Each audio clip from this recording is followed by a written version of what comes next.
Hello everyone, I'm Dr. Mehraei, and today we are going to talk about Markov Chain. Before that, we should know about stochastic processes. Stochastic processes contain two main components, time and outcome.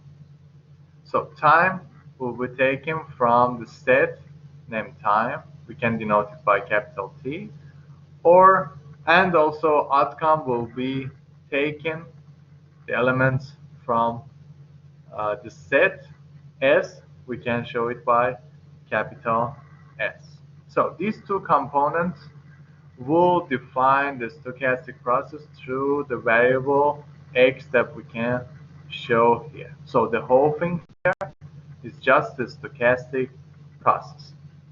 Now, whenever we want to fix time or outcome, we can show such functions like xt as an index outcome, omega. So here we fixed at a certain time, like for example the present. Then in the present, the outcome can take different variables, for example. So we can do the same also by fixing omega, the outcome, and investigate what happens through time, like the present, and what will happen in the future. Then we can define it like this. And we should know that we have different types of stochastic processes, like for example continuous ones and discrete ones, and that was exactly the reason that we talked about discrete and continuous random variables and then define distributions based on them. And from today we will talk about stochastic processes, and you should already know about the previous lecture when we talked about Monte Carlo methods. Okay, so if you know already about stochastic processes and Monte Carlo methods, now this is the good time to introduce you Markov processes. So what is that? The stochastic process xt is a Markov process if we have such a condition. So you should notice that not all stochastic processes are Markov processes. This is just a specific case of a stochastic process which have this condition. To put it in simple words, we can define it like this. This is not accurate to say that, but to simplify it, let's see what's going on here. So the probability of future based on the past and present in Markov processes is equal to probability of future based on present. Why is that? It means that like the past never exists here, but because when you're calculating the probability, these two will be equal. The thing is that the present is already constructed based on the past here. So when you calculate the probability of future based on present, these two will have the same value only in Markov processes. Okay, so not all the stochastic processes have such a feature. Now, for transition probability, we can define each element like this: P, I, J, T, based on the time, and the I is the number of row, J is the number of column inside the matrix. I will show the matrix, and these are each of the elements inside that matrix, and we can define like that. This is just for one step. If we are talking about many steps, you can show it by this. And so this is exactly the edge step after the first step that we took, so we can show it like this, okay? But the whole process that we are, for example, going from T to H, this is just, of course, one step, but we already know that if we are talking about discrete one, for example, I will show you in the simulations, that one by one we took several steps and we reached this one. But as the property of Markov chain, we told you the past doesn't matter anymore after a while. So based on the present, we want to calculate the future. So it's like we are taking a huge step, but this is just one single step in that sense. But we know what's happening behind the curtain. Okay, so this is the metrics of transition probabilities, and we found these values based on the formula that I showed you here. This is just a probability. So for each one of them, you can find it. And whatever we talked about probability holds here. Each one of them should be more than 0 or equal to 0. As you can see, some of them took 0 value. But for sure, each one of them should be less than 1 as well. And the summation of all of them should be equal to 1. What does it remind you of? Probability distribution, right? Okay. So Markov chain. Now we are ready to talk about it. We already know about Markov processes, and this is a specific stochastic process.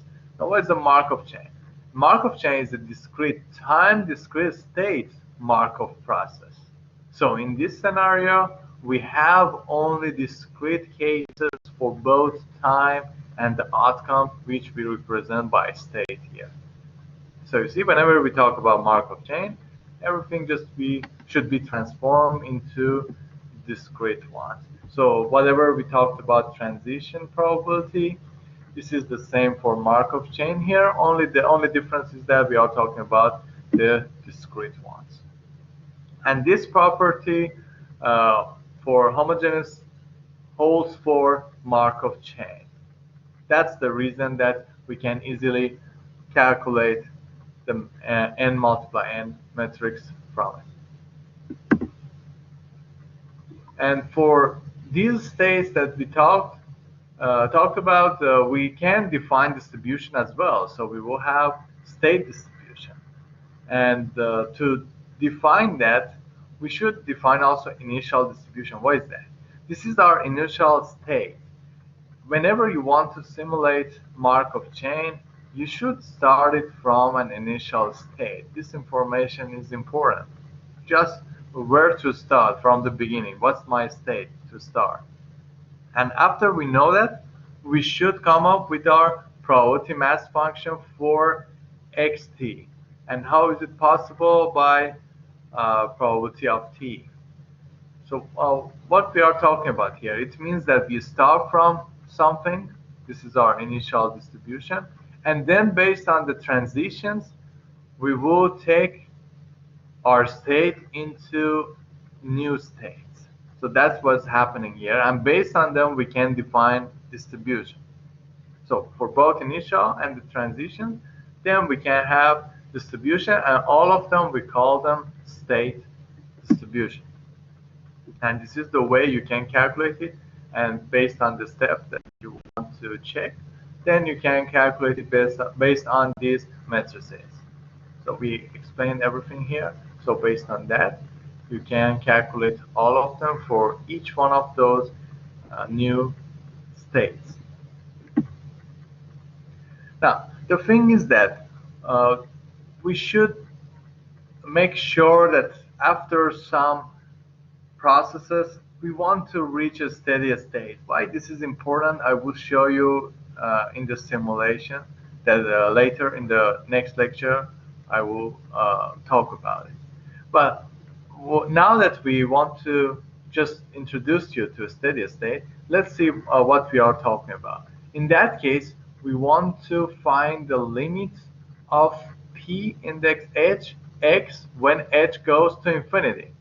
This one is very similar to check whether a function is convergent or not. And for the sequences, we had the same story as well in calculus, right? So when we talk about Markov chain, we are talking about discrete states and also discrete time. So it's easy to define it in terms of sequence and even summations like series as well. So this one is very similar to that. So when you take calculate the limit of that, it's like we are checking whether these states are converging to a specific point, they are tending to a specific value or not. So this is what we are doing here. So when we talk about a steady state, we are looking for such a scenario. For example, take a look at this one. Periodic Markov chains do not have a steady state distribution. Why is that? Because for odd step like this odd edge, for this case, you can see we have such a matrix. For even ones, we have this matrix. It's like a sequence. We have 1 minus 1, 1 minus 1 until infinity. So you can see this one is not conversion. We have the same story here. So when we get the limit and we are tending edge to infinity, so in that case, we don't reach the same matrix. We cannot say which one of these states we will have at the end when we talk about infinity.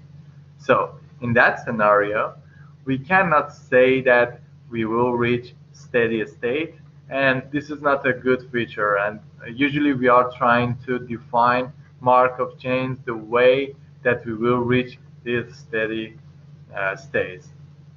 We will talk about it in simulation more.